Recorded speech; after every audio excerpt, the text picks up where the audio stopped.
Chapter 3, See them for what they are. In the beginning was the group. This is the fundamental truth about human nature and politics, and political theory has yet to come to terms with it. Fred Alford, Group Psychology and Political Theory. 1. Master Nimbo felt out of his element. He sat stiffly at the head of the alabaster table, hands fidgeting uncomfortably on cold stone. The ambassadors at his side had spent the better part of the day hurling insults at each other, opening with subtle impertinence in the morning and working themselves up to contemptuous taunts by late afternoon. Nimbo had tried to insist on civility, delivering admonishments whenever he thought a line was crossed, but that only seemed to briefly reset the level of invective. Evening was growing close and he felt tired, his eyelids heavy and his mind wandering away from the proceedings around him. This proposal is an affront not only to us but also to our allies. The wizened man on Nimbo's left was speaking slowly, pausing to over-enunciate each syllable before he was interrupted in mid-sentence. Perhaps if the Plesians had not groveled at the feet of the Bacarian king, they would now find themselves with the freedom to make their own agreements. The ambassador at whom this was directed looked stunned before beginning to shake with fury. Honored master, although the emissary's voice as he turned to Master Nimbo was steady, the medals on his chest jingled lightly as he spoke. As always, the oath do not negotiate in good faith. Their sole purpose here is to provoke us. I beg you to make a report of their evil intent to the council. Nimbo leaned back into his chair. Although he caught the tail end of the exchange, he had drifted off slightly in the past few minutes, his thoughts turning to the past as the bickering surrounding him receded into the distance.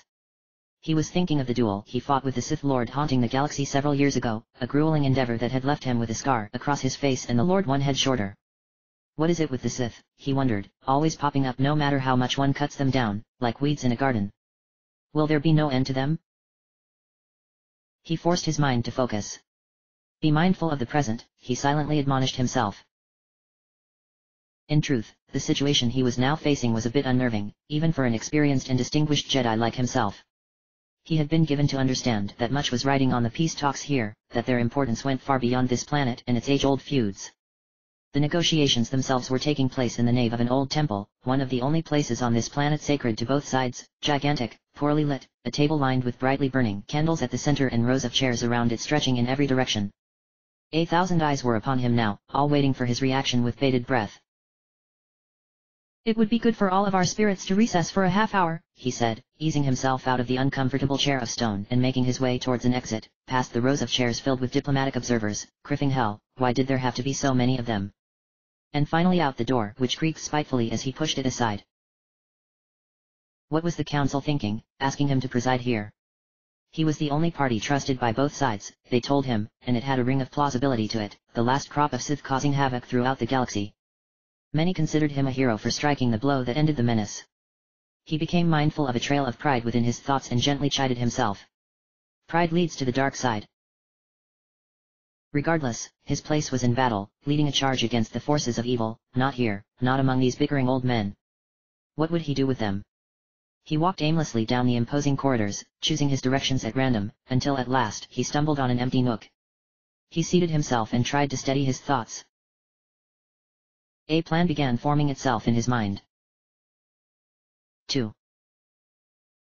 Noval quickly discovered the best seats were in the back aisles, away from the ambassadors who spoke in measured tones and carefully chosen platitudes, among those beneath the notice of the world, clerks, messenger boys, interns. Interns in particular were a gold mine of information. He was sitting there now, amid the nervous chill which gripped the hall in the wake of Nimbo's departure. The master's forceful exit nearly broke the door of the hall, a fragile, ancient thing of wood with faded carvings of dancing stick men on the surface. The door might have had some religious or historical significance of its own, for he sensed relief all around him when it remained attached to its handle despite the ominous sounds of creaking wood.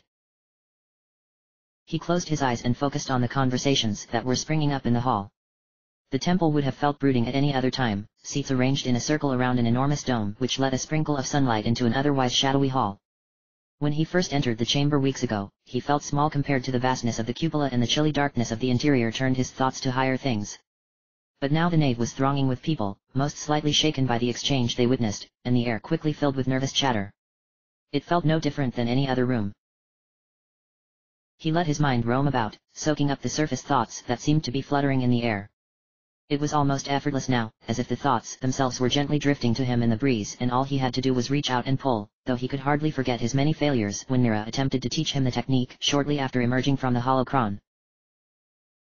See their souls and minds, she told him at the time, as he sat still in the foliage on the outskirts of the Jedi camp and sensed the Padawans walking about their daily chores. See their thoughts and dreams and worries, too many to fill the open air.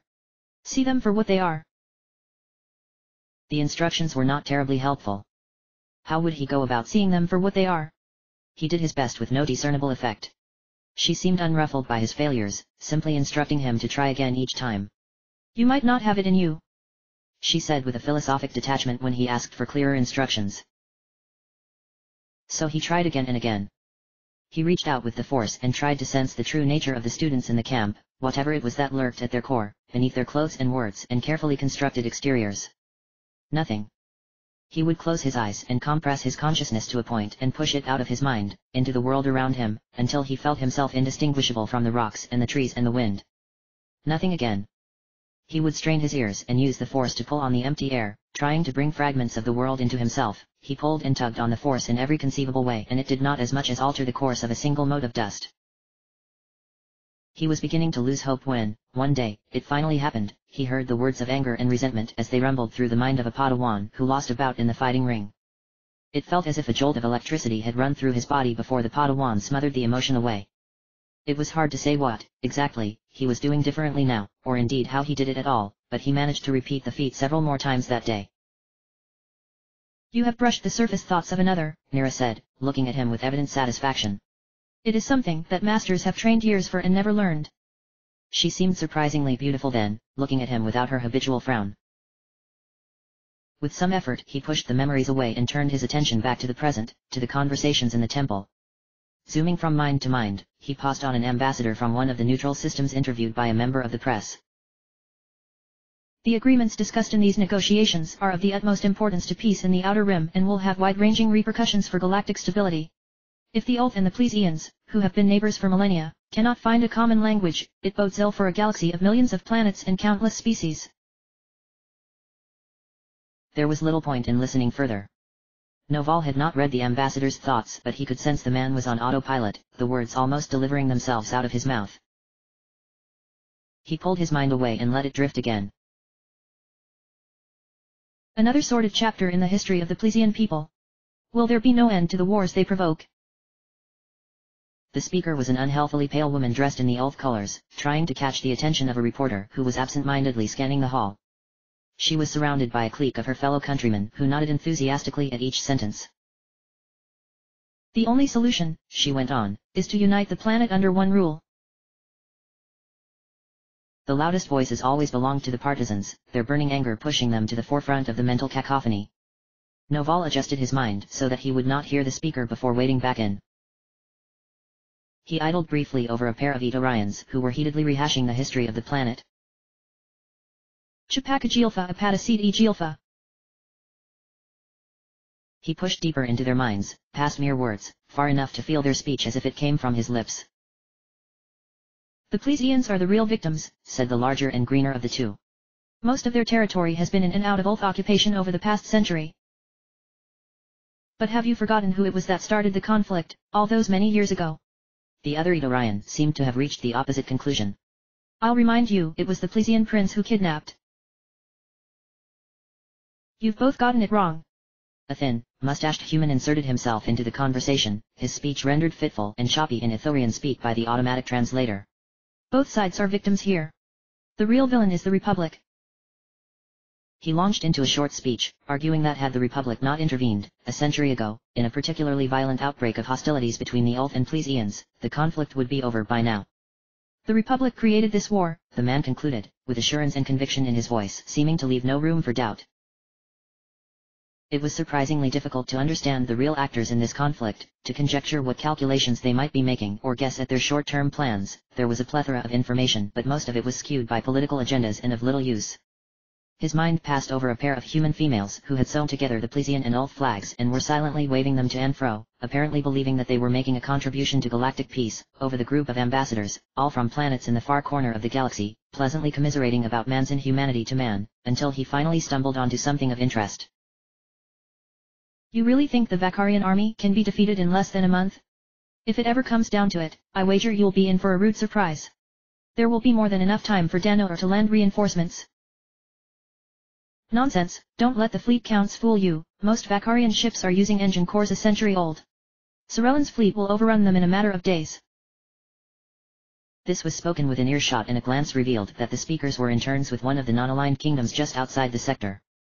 Noval did not need his Jedi talents to see that the debate was less about its ostensible subject than about impressing the pretty Twi'lek who was standing with them. She seemed to be paying close attention, perhaps out of amusement at the insults which peppered their debate. But the argument quickly got technical, discussion turning to engine types and turret counts. The Twi'lek moved away, indifferent to the turn of conversation, which itself fizzled out once the interns realized they were without an audience. Noval made a mental note to look up the information he heard about engine cores. He could not help noticing that the same scene played out here in different guises day after day, the males of each species competing to dominate conversation in a bid for female attention. There was something primordial about it, the veneer of civilization giving way as if they were beasts crossing antlers. Something else was clearly in play here as well, something about the Twi'lek females which seemed to draw an inordinate amount of attention from males of the human species. Noval made another mental note to research this, perhaps once the negotiations were over and time was less pressing. Everyone here seemed to talk in jargon dumps of information, a medley of planetary names and factions that were unfamiliar to him. He vaguely remembered hearing the Alliance of Vakar mentioned in one of his classes at the academy, but he could not even recall what class that was. Weeks ago, he had felt confused and overwhelmed after spending his first day at these negotiations. For one thing, what had Vakar, as well as any of the other nations often mentioned here in the same breath, to do with this conflict? He tried asking some polite questions. The next day he approached two boys about his age who were having an animated debate in one of the aisles. Apologizing profusely, he said he could not help overhearing them, and he wondered if they would be willing to explain their reasoning to an outsider like him, specifically, how were planets so far across the galaxy were relevant to a discussion of the situation here. They looked him up and down, clearly taking him for a fool, and proceeded to ignore him outright as they turned back to their conversation. Discouraged but unwilling to give up, Noval tried this several times more, but the replies he received ranged from mocking jeers to brief answers intended to send him on his way. The people here were not very keen on being helpful. So he stayed up late into the night, obsessively reading the news and going through a myriad of threads on the HoloNets. It was hard going at first, facts and noise being so mixed together that he could not tell which was which. But now, after weeks of work, at last he was finally feeling as if the pieces of information were finally coming together. The galaxy was an intricate web of alliances, each nation enmeshed in a web of reciprocity which committed it to the defense of others. The Alliance of Vakar was rumored to have signed a secret treaty with the Plesians, obligating it to the defense of Plesian territories in exchange for tribute. But Vakar was only a mid-sized power itself and had a patron in Danoor, a republic-like conglomerate of planets which dominated politics on the fringes of the Outer Rim. On the other side, the Ulth had their own string of alliances, starting with the neighboring princedom of Sar Elon and stretching across the span of the galaxy, and these were not any less powerful. A local planetary dispute such as this one could easily escalate into a conflict involving most of the planets in the Outer Rim. You do know the assassination is only a pretext. That pair of interns now attached themselves to a new group, one with several females at that, and though these females were only human, the audience breathed new life into their argument. The males in the group did not look too pleased at the addition to their number, but their displeasure was confined to askance glances. You hit the mark there, my confused friend. This is about the economy of Danoor going downhill. Noval sighed inwardly. The information he got by eavesdropping was only partially reliable. He was certain that no one had planned the present crisis. The assassination of the Ulth heir presumptive which sparked it had caught everyone by surprise. In the aftermath, the Ulth royals had talked themselves into believing that everything was masterminded by the Plesians, the lack of any direct evidence not bothering them in the slightest.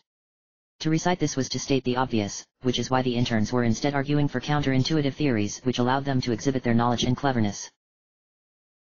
All the same, the conspiracy theories being offered by the interns were not ungrounded in fact.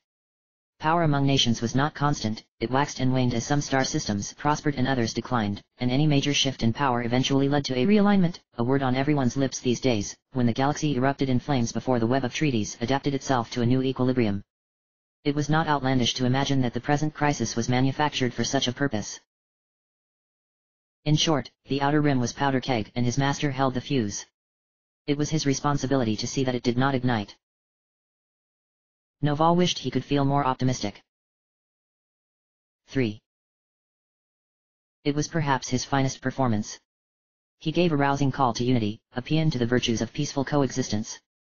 He talked about their comrades at arms who had died in past wars between their nations, a mountain of corpses, too many to even imagine, and all for nothing, unless they make it mean something in the here and now, unless they agree to a lasting peace, then all the previous sacrifices would lead up to this, they would have meaning, the corpses having piled up for a future where war is only something you read about in a book. He looked at their faces and saw it was not enough. It was not that they were unmoved. Nimbo could not help but detect a note of sadness that entered their stances, hints of longing in their eyes. Few of them would meet his gaze. And yet, despite it all, they still looked like children accepting a rebuke from their teacher, biding their time until the harsh words were over, all the while knowing they would never mend their ways. He groaned inwardly. Well, then. It was time for Plan B. 4. The Plesian ambassador looked to be astonished as he emerged from the master's quarters. Peace in our time, he murmured. It is possible. His voice trailed off. He turned and looked intently at Noval before shifting his gaze to the Padawan who stood guard alongside him. It is possible after all. Noval did not know what to say. Fortunately, no response was required. The ambassador turned abruptly and nearly sprinted in the direction of his quarters. So he did it after all, Noval thought with satisfaction. How wrong he had been to doubt his master. Nimbo had saved the galaxy before and would do so again. He was wrong about so many things. The Jedi Order had existed for thousands of years and would exist for thousands more.